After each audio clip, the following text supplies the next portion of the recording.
Это актуальное интервью в студии Сергей Михедов. Здравствуйте. Какие новые меры господдержки появились для семей с детьми? На какую помощь могут рассчитывать семьи военнослужащих? Когда и как могут многодетные семьи воспользоваться выплатами взамен положенного бесплатного земельного участка? Об этом и не только мы поговорим с Еленой Волковой, министром труда и социального развития Якутии. Елена Александровна, здравствуйте. Здравствуйте. Какие изменения произошли в государственной и социальной политике страны и республики за последнее время в помощь семье и министерству? И материнству министерства?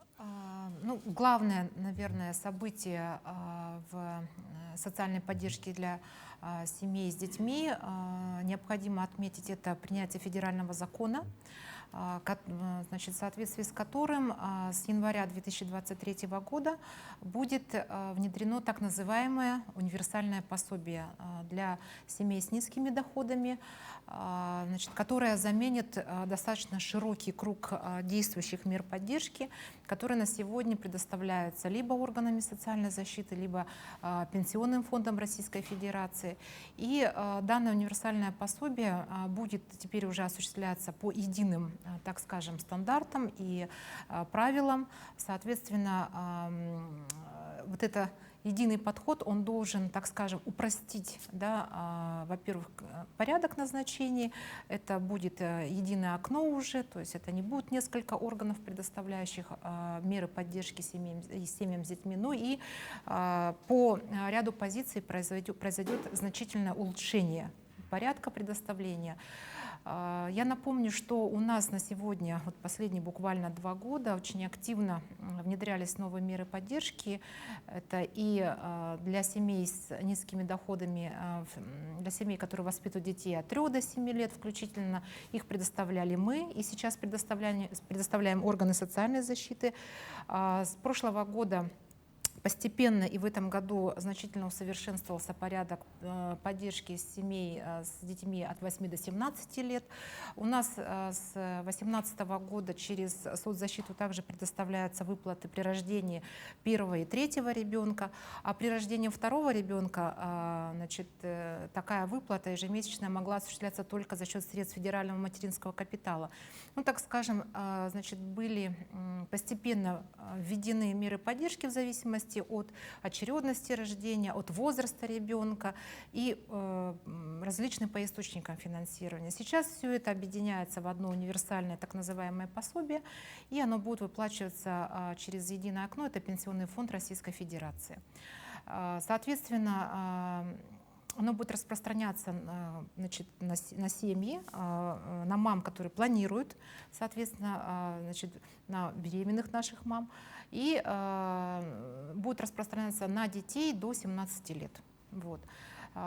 Какие изменения в данном случае произойдут? Если беременные наши женщины при ранней постановке на учет имели право на ежемесячное пособие в размере половины прожиточного минимума, сейчас это пособие единое, оно позволит получать в зависимости от степени нуждаемости семьи пособие в размере до 100% прожиточного минимума. Это во-первых. Во-вторых, при рождении 2-го ребенка уже не будет таких ограничений по источникам финансирования данной меры поддержки. Соответственно, вне зависимости от очередности такая мера поддержки будет предоставлена. И единый порядок будет предусматривать также оценку комплексной нуждаемости семьи. В первую очередь это по доходам семьи в зависимости от среднедушевых доходов семьи и их сопоставление с величиной прожиточного минимума. И также будут рассматриваться имущественное состояние в том числе. Какая сейчас оказывается помощь семьям военнообязанных?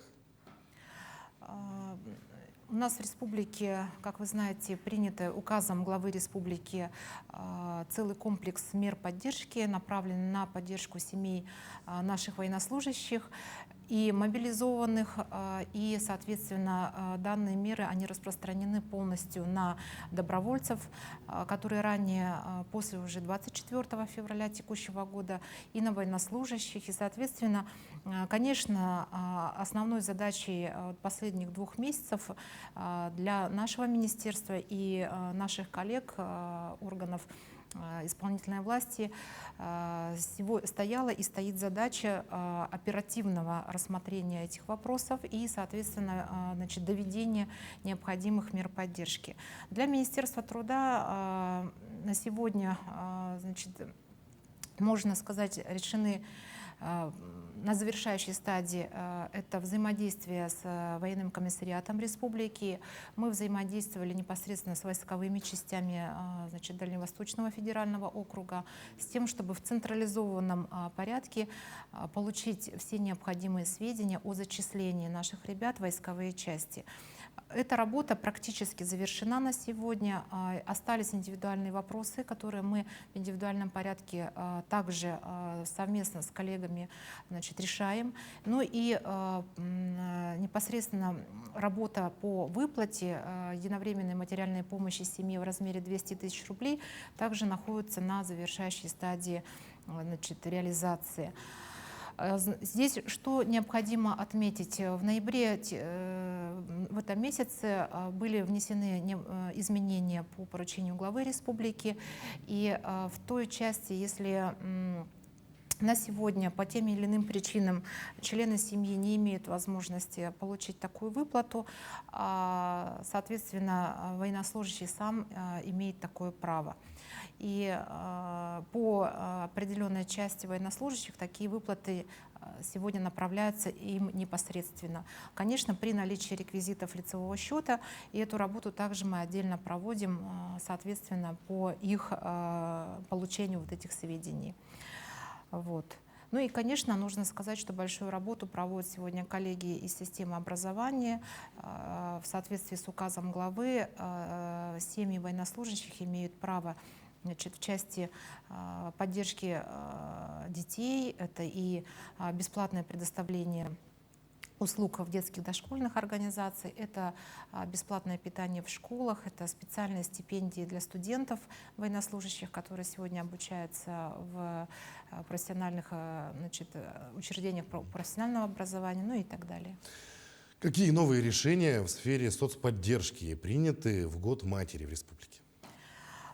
Ну, я здесь, наверное, остановлюсь буквально на нескольких позициях, хотя реализуется в течение всего года целый большой план мероприятий, в которых участвуют абсолютно все органы исполнительной власти, органы местного самоуправления.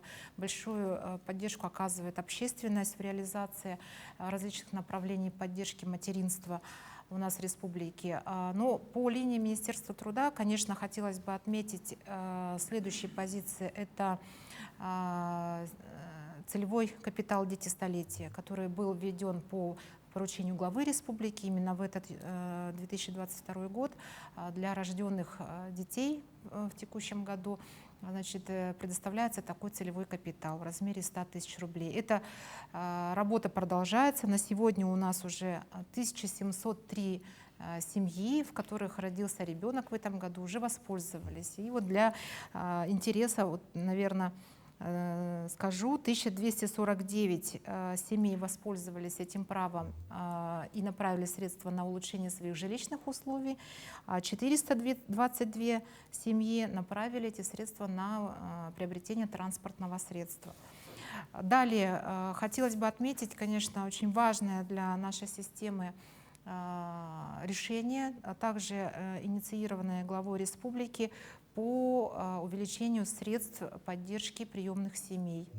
В этом году принят закон республики, который направлен на увеличение вознаграждения наших приемных семей, в которых воспитываются дети, оставшиеся без попечения родителей, дети-сироты, в 2 раза. И в том числе предусмотрен ряд повышающих коэффициентов, которые направлены на поддержку семей, принимающих в свои семьи детей с инвалидностью, детей старше 14 лет.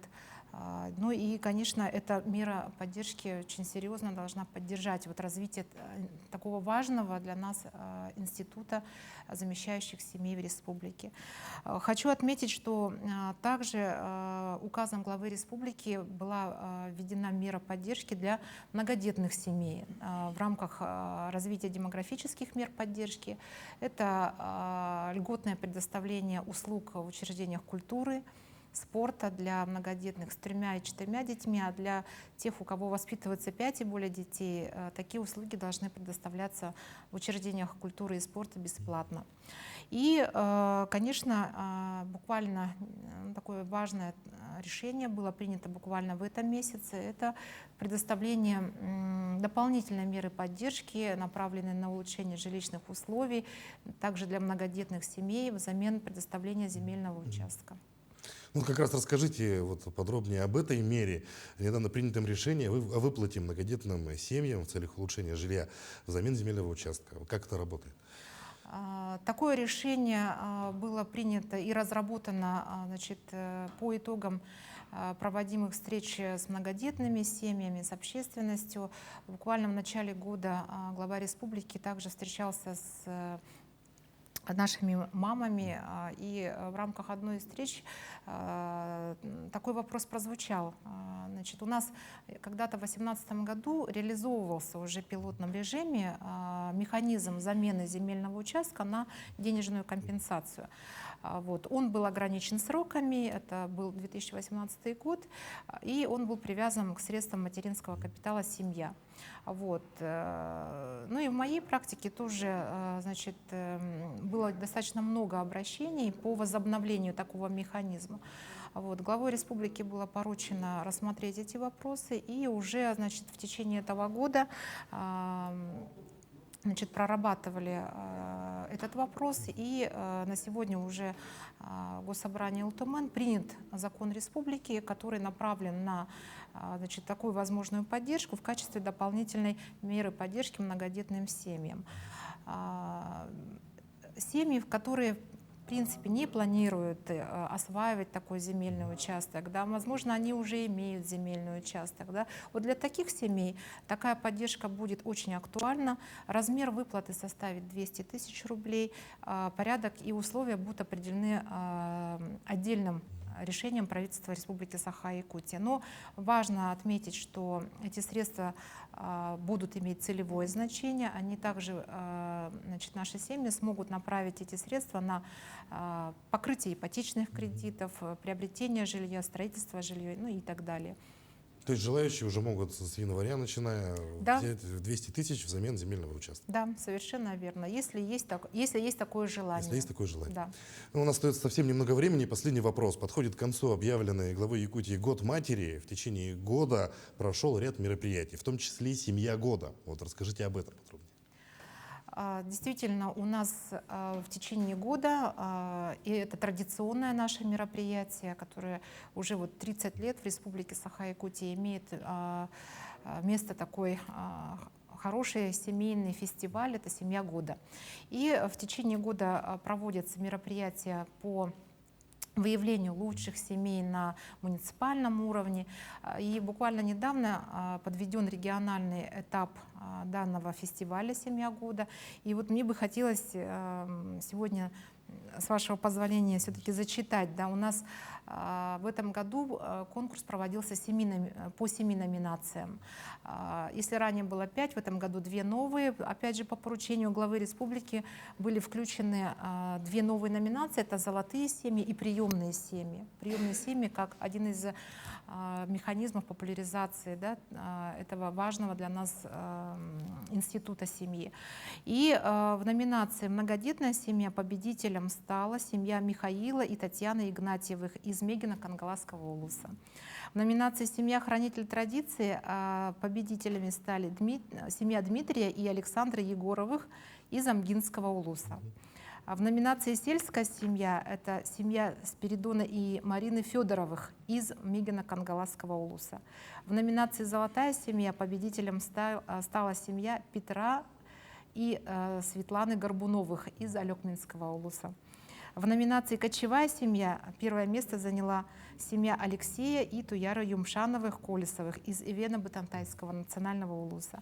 В номинации «Приемная семья» победителем стала семья Николая и Татьяны Петровых из Оленёкского и Венкийского национального района. И напомню, у нас летом подвели мы итоги по номинации «Молодая семья». Это семья Айталины и Дмитрия Петровых из города Якутска. И вот, конечно, у нас есть еще и победители, и вторые, и третьи места. И пройдет замечательное мероприятие 15 декабря, вот буквально, значит, в следующем месяце, по подведению итогов республиканского фестиваля. И они будут приурочены уже к мероприятиям по завершению Года Матери. Ну, а нам остается поздравить лучшие семьи года. А вам, Елена Александровна, сказать спасибо, что пришли к нам, озвучили столь полезную информацию, ну и пожелать успехов в вашей работе. Спасибо. Ну, я напомню, вы смотрели актуальное интервью. Оставайтесь на нашем канале.